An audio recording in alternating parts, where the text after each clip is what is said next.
Okay, we're back. So, got the front sheet welded down.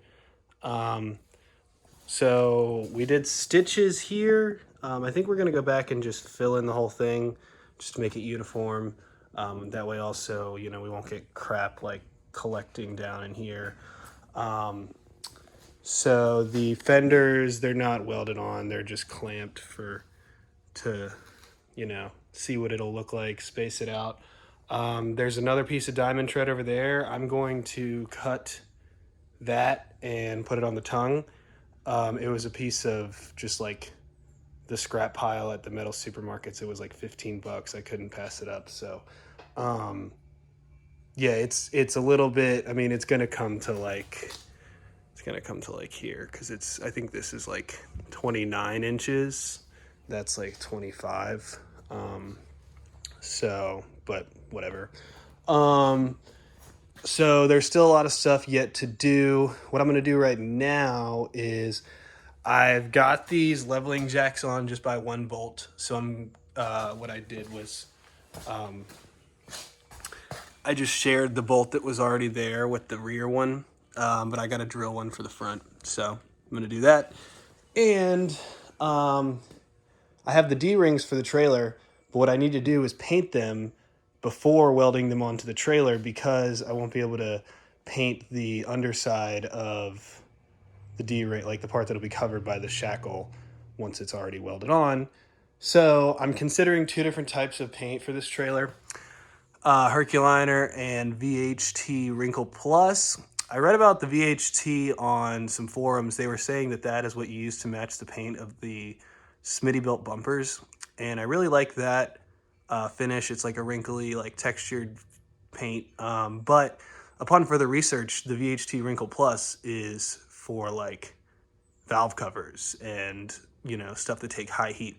So I've got this. I trimmed that piece of diamond tread off the front, and I've got it right here. So I'm just gonna do a test strip of both of them, see what I like better. If I end up going with the bed liner, when I actually put it on the trailer, I'm gonna roll it on.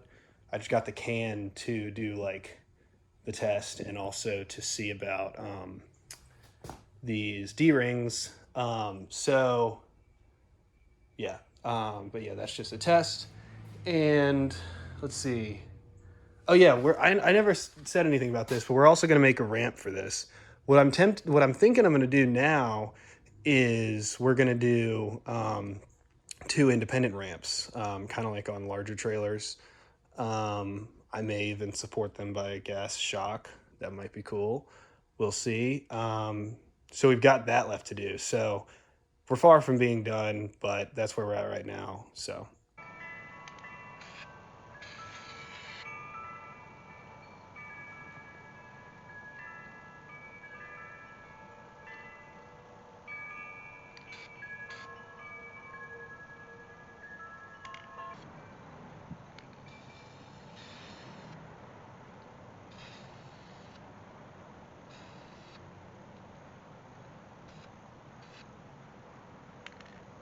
So I only put one coat on, but it's a few hours later.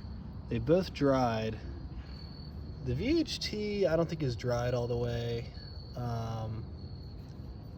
because if that's dry, it might be a little too wrinkly for me. But I'm really liking how this Herculiner turned out, and it's just one coat, so I think I'm leaning towards this. And I really like how the spray turned out too. It was a nice even spray, so I'm tempted to use the spray bottles. So we'll see. So here we're cutting out the triangle for the tongue of the trailer. You'll see more on that in a minute.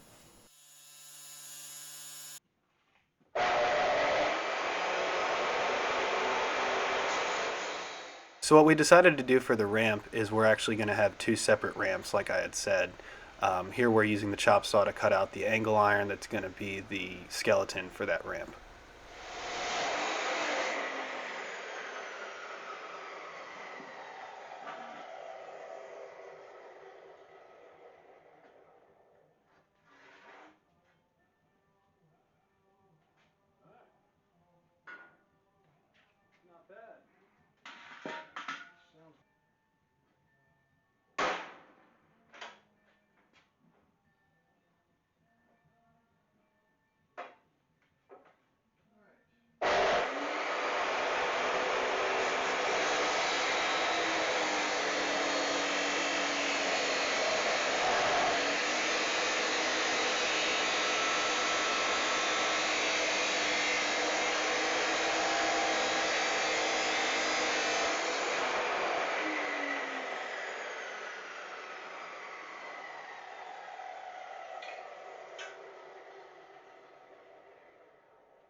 you what, let's make it a little easier. Let's turn it 90 degrees so we can work across this way.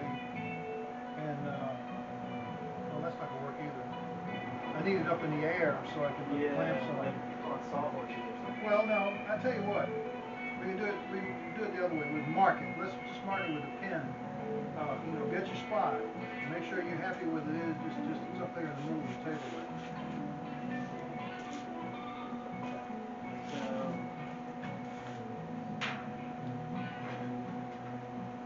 Just get that one and mark it on the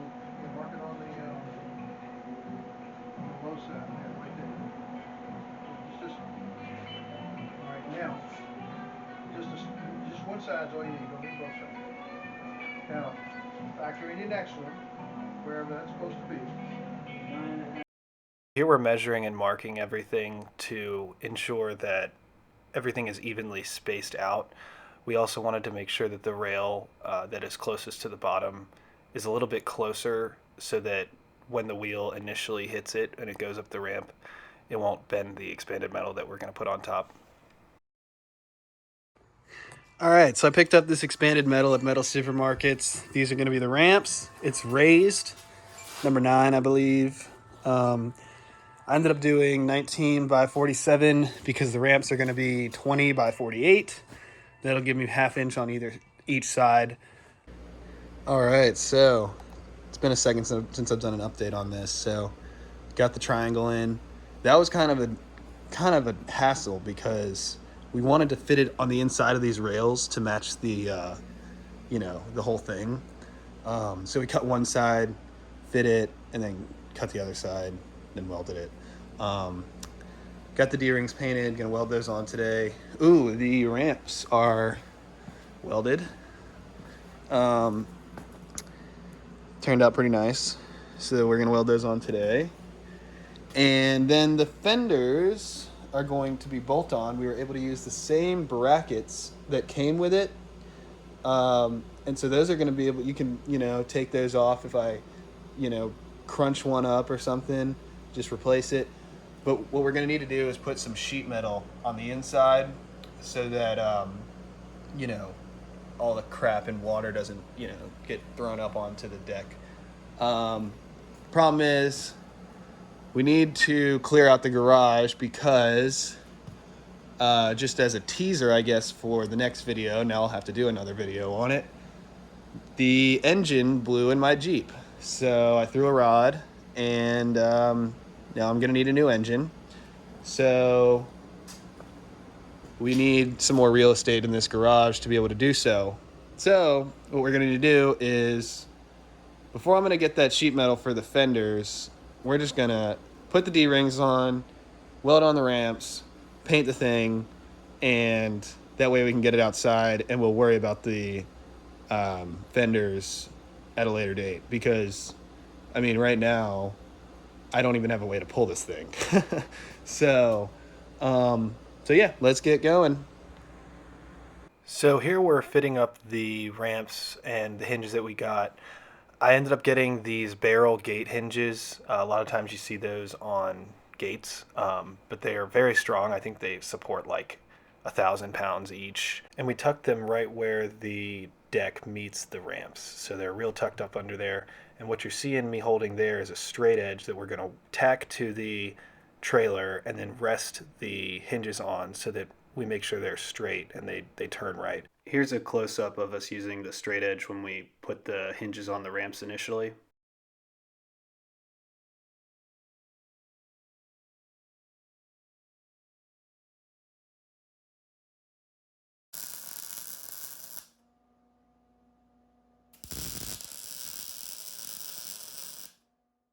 And due to the placement of the ramps, it was hard to avoid welding uphill, and so that can make the welds a little bit more gloopy. And here I'm just showing you how we secured the ramps. What we did was we just drilled a hole, put a bolt through it, welded the other side, and then put a pin through it. Okay, so we got these hinges on. It was hard getting the welds when you were working under it. Gravity keeps taking everything down. So These ones aren't the prettiest, but they're sure gonna work. And these hinges are tucked so far up underneath that, you know, if you're not really gonna be able to see it. So these things look sweet though. All right, the Jeep is broken down. So, well, my Jeep, so we're using Jim's Jeep. Just see what it looks like. It's not painted yet or anything. Hey, looks good. All right, so we're now in the process of painting. This is how we're doing the underside. Using this cold galvanize on all the welds, and then we're gonna use the Herculiner. And I'm using the spray method for this, and if anybody's wondering, I used 7 cans of Herculiner. Once you get everything primed, you wanna take a Scotch-Brite pad to it, rough it up, and then also take a rag and wipe all the dust off of it. All right, we're still painting. And as you can see, I got steel for the fenders. I ended up going with 14 gauge, which you're probably saying is overkill, and it is, but it was in the drop pile at metal supermarkets and it was really cheap. But this is it so far. Coming out pretty good. It's laying down nice. Still got to get the ramps. Gonna tilt it down and flip them over. And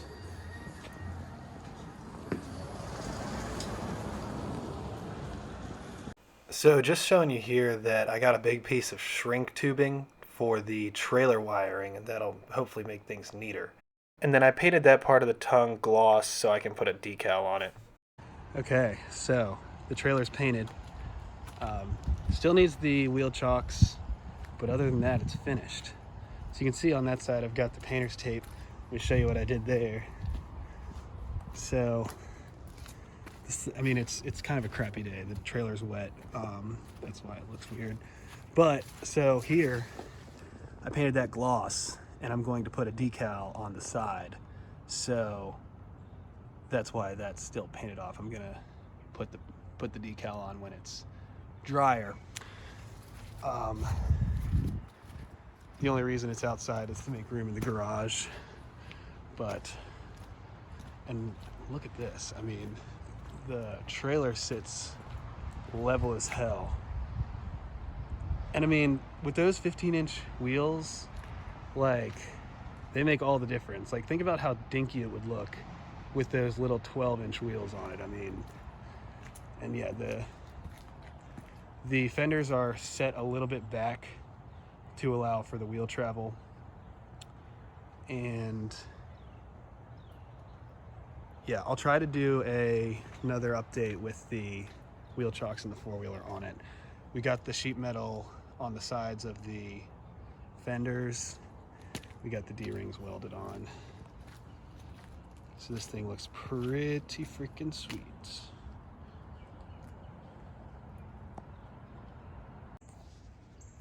Okay, so I don't know why whenever I take a video of this, it's wet, but obviously that's wetness. But the trailer is almost done. The paint turned out great. I love that. Still just have like a little bit of touch up to do. So like right there, yeah, like see like by the base of the D-ring mount, there's like, it needs some touch up. I would put the taillights on. I ended up, why isn't it focusing? I ended up putting the L brackets on backwards. That way the taillights would be nice and tucked up. And also the bracket for the ramp would have gotten in the way. So I haven't registered it yet, but this video is being taken during COVID. So it's harder to get registration for anything due to the DMV being, you know, you got to make an appointment and all that. So yeah, just needs a little touch up. And then here also, I just took the painter's tape off. You can see where it's gloss right there.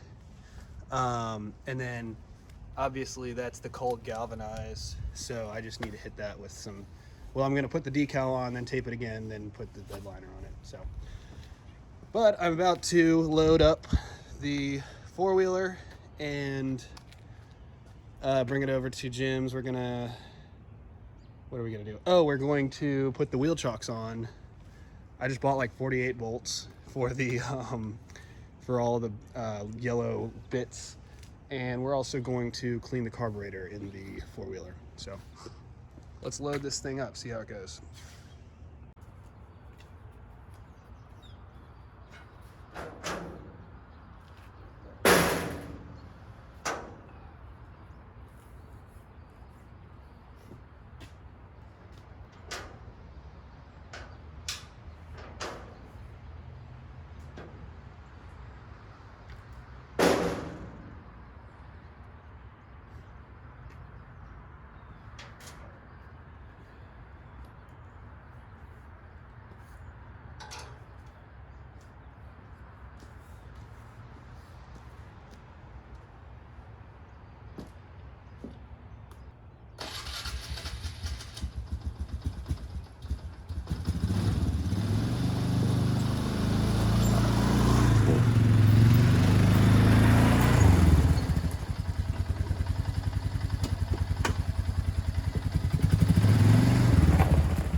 All right, so I'm gonna go ahead and end this video here. As you can see, I haven't yet added the wheel chocks yet. You may be able to see the soapstone marks where we marked it out. I'm still undecided on that because, you know, once I add those wheel chocks, I'll kind of be destined to only hauling the four-wheeler with it, and I may want to have other options in the future. The D-rings work really well for tying anything down, so I may just be good enough with that. But if you enjoyed this content, give it a like if you could, and also if you're interested in this type of stuff, maybe hit the subscribe button. I'm gonna have a few more videos in the pipeline I've already got ideas for. I'm doing an engine swap on my Jeep Wrangler that's gonna post in a little bit. So anything, you know, off-road related, car related, should be coming soon. I kind of made a New Year's resolution to start making some more videos for my YouTube channel. So if you want to get notified with those, hit the subscribe button. And that's it. We'll see you next time.